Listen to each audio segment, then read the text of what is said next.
hello friends नोंथांमोनखौ बयखौबो गिबियावनो बड' जब निउसआव बरायग्रोनाय जाबाय आरो दिनै नैबे मोनसे गोदान भिडिअ आरोबाव नोंथांमोनखौ बयखौबो बरायबावबाय लोगोफोर जोंहा साख्रि ओंखारना फैदों department of Sayal conservation Assam बेनिफ्राय जोंहा माखासे साख्रिफोरनि थाखाय रिक्रुटमेन्टआ फैदों दा बेनि थाखाय नोंथांमोना जेनेबा बे सयल कनजारभेशन आसामनिफ्राय फैनाय साख्रिनिखौ एप्लाइ खालामनो थाखाय नोंथांमोननि फरायनाया लोगोफोर मात्र क्लास 8 पास जानाय बिथांमोननि थाखायबो माने साख्रिया दङ जोंहा आरो जायफोर बिथांमोना मेट्रिक पास जानानै दङ बिथांमोननि थाखायबो दङ आरो जायफोर बिथांमोना 12 माने जायफोर बिथांमोना हायार सेकेन्डारि पास जानानै दङ बिथांमोननि थाखायबो दङ आरो जायफोर बिथांमोना ग्रेजुवेटखौ पास जानो हाबाय बिथांमोननि थाखायबो जोंहा साख्रिनि थाखाय रिक्रुटमेन्टआ फैदों दा बेनिखायनो नोंथांमोना बेफोर साख्रिनि गासैबो डिटेल्सखौ मिथिनो थाखाय नोंथांमोना भिडिअखौ जोबजासिम नायबानो जाबाय आरो जायफोर नोंथांमोना दासिमबो चेनेलखौ साबस्क्राइब खालामाखै एबा नोंथांमोना सोरबाफोर चेनेलाव गोदानै फैदोंबा जाहाथे नोंथांमोना चेनेलखौ साबस्क्राइब खालामना लायो चेनेलखौ साबस्क्राइब खालामना लानाय लोगो लोगोनो माने नोंथांमोना सानफ्रामबो साख्रिनि आपडेटखौ मोनबाय थानो हागोन आसाम गभर्नमेन्टआनो जाया मानो माने इन्डियान गभर्नमेन्टआनो जाया मानो दायो आं नोंथांमोननो एडभार्टाइजमेन्टखौ खोन्थानोसै लोगोफोर जोंहा बे एडभार्टाइजमेन्टआ बेहाय बुंखादोंनो बेकेन्ट पस्ट ग्रेड 3 माने ग्रेड 4 ग्रेड 3 आरो ग्रेड 4 नि सिङावनो माखासे जोंहा साख्रिफोरनि थाखाय रिक्रुटमेन्टआ फैदों होननानै बे बुंखाबाय डिपार्टमेन्टआ जाबाय सयल कनजारभेशन आसामनिफ्राय लोगोफोर दा नोंथांमोना बेखौ एप्लाइ अनलाइननो खालामनो हागोन एप्लाइ अनलाइनखौ नोंथांमोना नैबे अफिसियेल वेबसाइटआव थांनानै खालामहैनांगोन गाबोननिफ्राय माने जोंहा फेब्रुवारिनि 3 निफ्राय जोंहा एप्लाइ अनलाइना स्टार्ट जागोन नालाय जोंहा गाबोननिफ्राय एप्लाइ अनलाइना स्टार्ट जागोन ओमफ्राय लास्ट डेटआ जाहैबाय फेब्रुवारिनि 12 थारिख खालि जोंहा एप्लाइ अनलाइननि लास्ट डेटआ आरो माने जोबफैगोन आरो 12 थारिखआव फेब्रुवारिनि दा बे माखासे पस्टनि नामफोरखौ आं नोंथांमोननो खोन्थालांनि फारि फारि नोंथांमोना नायलांबाय थाबानो जाबाय फार्स्ट पस्टआनो दङ लोगोफोर जोंहा जुनियर एसिस्टेन्ट एचकिउ लेभेलनि दा बियो ग्रेड 3 नि आन्डाराव दङ दा बिनि थाखाय गासै टटेल पस्टआ 6 जन दङ होनना बे बुंखादों दा नोंथांमोना बे जुनियर एसिस्टेन्टनि थाखाय सेलारिखौ 14,000 निफ्राय 60,500 सिम नोंथांमोना मोननो हागोन होनना बे बुंदों आरो बेजों लोगोसे नोंथांमोना मानो ग्रेड पे हिसाबै मास मोनसेयाव 6,200 पार मान्थ नोंथांमोना मोननो हागोन होनना बे बुंखादों दा बेहाय केटेगरि वाइस होदों जेरै बे 6 जनथा पस्टखौनो आनरिजार्भनि थाखाय साथाम आनरिजार्भआव लोगोफोर नोंथांमोना एसटि माने बिथांमोनाबो गोलैयो नोंथांमोना एप्लाइ खालामनो हागोन ओबिसि एमओबिसि बिथांमोननि थाखाय सानै दङ एससि बिथांमोननि थाखाय सासे दङ दा बिनि थाखाय नोंथांमोननि फरायनाया जानांगोन डिग्री पास जानाय जानांगोन माने नोंथांमोना ग्रेजुवेट पास जानाय जानांगोन जायखिजाया स्ट्रिमानो जाया मानो जायखिजाया ग्रेजुवेटल' पास जानांगौ बिनिफ्राय नोंथांमोननियाव 6 मान्थ्सनि कम्पिउटार कर्स लानाय सार्टिफिकेट थानो नांगोन अब्लासो नोंथांमोना एप्लाइ खालामनो हागोननो ओमफ्राय दङ जोंहा सेकेन्ड नाम्बाराव जुनियर एसिस्टेन्टनि थाखाय लोगोफोर बे ग्रेड 3 नि सिङावनो गोलैयो बेबो साख्रिया ओमफ्राय गासै टटेल पस्टआ बे 16 जन दङ दा बेनि थाखायबो सिगांनि बायदिनो सेलारिया एखेयानो 14,000 निफ्राय 60,500 सिम जाहैगोन पार मान्थ नोंथांमोना ग्रेड पे हिसाबै 6,200 मोननो हागोन दा बेहाय आनरिजार्भ बिथांमोननि थाखाय दङ 10 जन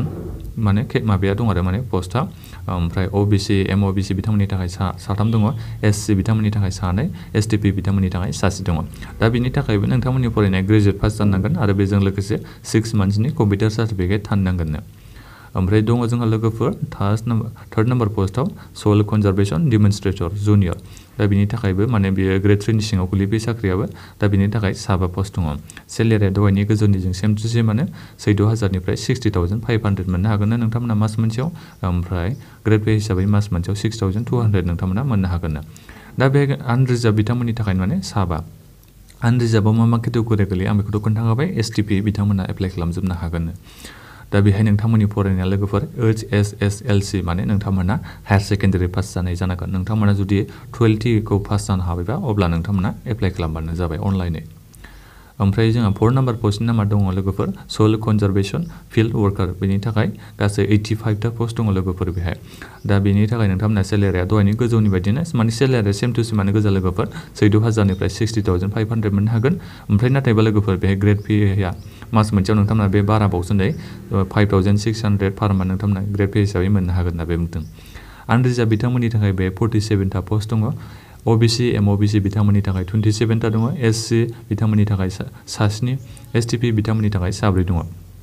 दा नोंथांमोननि फरायनाया बेखौ एप्लाइ खालामनो थाखाय मात्र लोगोफोर मेट्रिक पासल' जानाय जानांगौ माने नोंथांमोना HSLCल' पास जानाय जानांगौ होनना बे बुंदों अब्ला नोंथांमोना एप्लाइ खालामनो हागोन बेहाय जेबो कम्पिउटार सार्टिफिकेट बेफोरबायदि जेबो बियाखै आरो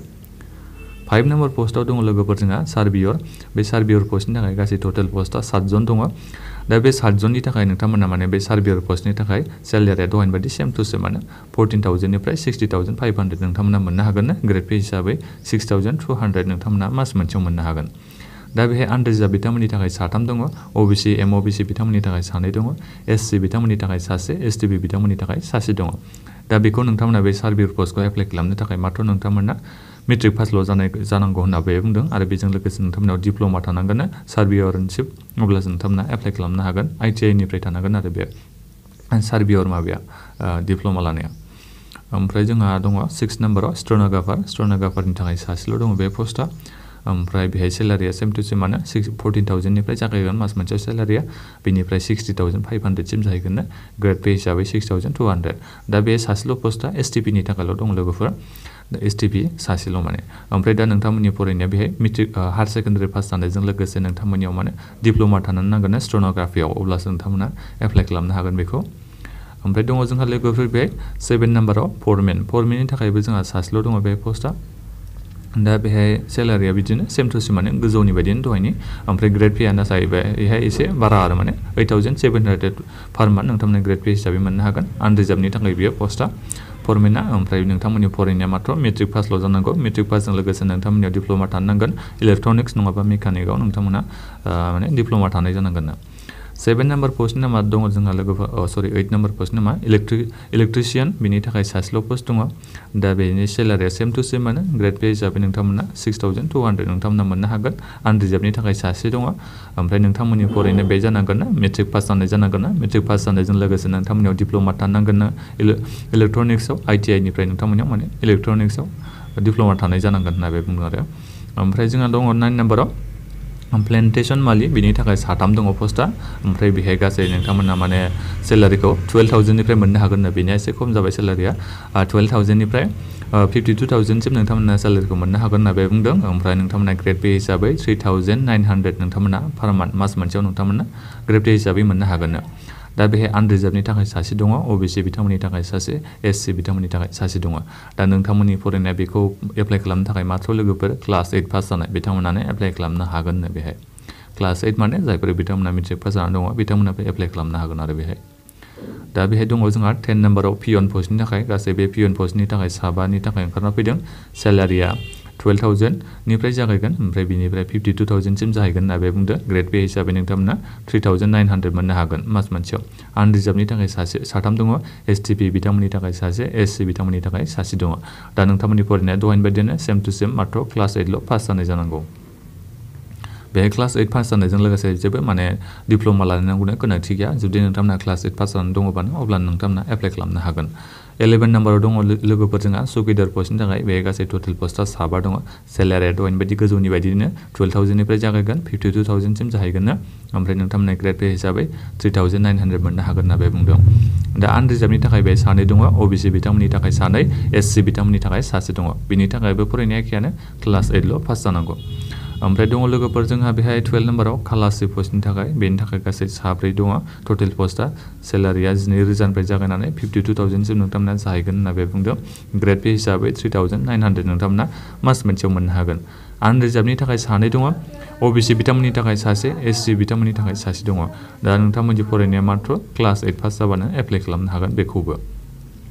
13 नम्बराव दङ जोंहा हेन्डिमेन बिनि थाखाय 3 दङ सेलारिया दहायनि बायदि गोजौनियानो लोगोफोर एखेयानो गोजौनि बायदियानो ओमफ्राय आनरिजार्भनि थाखाय 1 दङ ओबीसी बिथांमोननि थाखाय 1 एससी बिथांमोननि थाखाय 1 दङ क्लास 8ल' पास जानांगौ बेखौ एप्लाइ खालामनो थाखायबो ओमफ्राय 14 नम्बराव दङ जोंहा डेक रानार दा बिनि थाखाय नोंथांमोननिया 1 पस्ट दङ दा बियो 1 पस्टआ एससी बिथांमोननि थाखाय ओमफ्राय सेलारिया दहायनि गोजौनि बायदियानो 12,000 निफ्राय 52,000 सिम जाहैगोन ग्रेड पे हिसाबै नोंथांमोना मास मोनसेयाव 3,900 मोननो हागोन ओमफ्राय फरायनायाबो एखेयानो क्लास 8ल' पास जानांगौ दा बेखौ आं नोंथांमोननो खोन्थाजोब्बाय गासै 14 नामनि जोंहा साख्रिया फैदों लोगोफोर गासै टटेल पस्टआ बेहाय 143 दङ आरो माने 143 गासैबो माने साख्रिखौ प्लास खालामोबा दा बेहाय नोंथांमोननि एजआ माबायदि जानांगौ आं बेखौ नोंथांमोननो खोन्थानि एजआ लोगोफोर नोंथांमोना 18 बोसोरनि उन्दैसिननिफ्राय एप्लाइ खालामनो हानाय नङा जुदि नोंथांमोना 18 बोसोर जाथारनांगोन माने 18 बोसोर जानायनिफ्रायसो जोंहा 40 बोसोरनि सिंनिसिम केन्डिडेटफ्रा एप्लाइ खालामनो हागोन हौवासायानो जाया मानो हिन्जावसायानो जाया मानो बेहाय माखासे रुल्सबो होनाय दंबावो लोगोफोर नोंथांमोना नायनो हागोन जेरै नैबेहाय होदों उफारेस आरो जेनेबा एसटीपी एसटी एससी बिथांमोननि थाखाय बे 40 इयार्सल' नङा जायफोर बिथांमोना 18 बोसोरनिफ्राय 45 बोसोरनि सिङाव माने दङबा नोंथांमोननि बैसोआ दायो एप्लाइ खालामनो हागोन आरो बेहाय SC, STP, STH बिथांमोननि थाखाय आरो लोगोफोर नोंथांमोना बे साख्रिखौ एप्लाइ खालामनायाव नोंथांमोना अनलाइन जेबो पेमेन्ट खालामनांगौनि गोनांथि गैया नोंथांमोना नुदों जानांगौ application fees there will be no application फिस होनना बुंखादों एप्लिकेसन फिस लानाय जानाय नङा आरो नोंथांमोना फ्रियैनो एप्लाइ खालामनो हागोन बे माखासे टार्म्स एन्ड कन्डिशन होनाय दङ नोंथांमोना बे नायनो हागोन जेनेरेल इन्सट्राक्सन टु द केन्डिडेट एप्लाइ खालामनायनि माखासे इन्सट्राक्सनखौ बे होनाय दङ नोंथांमोनखौ नायबानो जाबाय ओमफ्रायथ' आं नोंथांमोनखौ बुंखाबाय थादोंना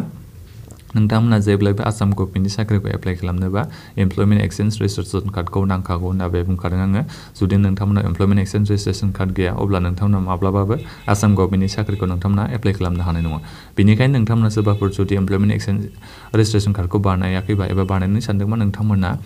डिस्ट्रिक्टनि एमप्लयमेन्ट एक्सचेन्ज अफिसाव थांनानै एप्लाइ खालामहैबानो जाबाय नोंथांनि गासैबो फरायनायनि डकुमेन्ट्सखौ लानानै जेरेक्स खालामनानै नोंथांमोना माने लानानै थांबानो जाबाय दसेयाव नोंथांमोना एमप्लयमेन्ट एक्सचेन्ज रेजिस्ट्रेसन कार्डखौ मोननो हागोन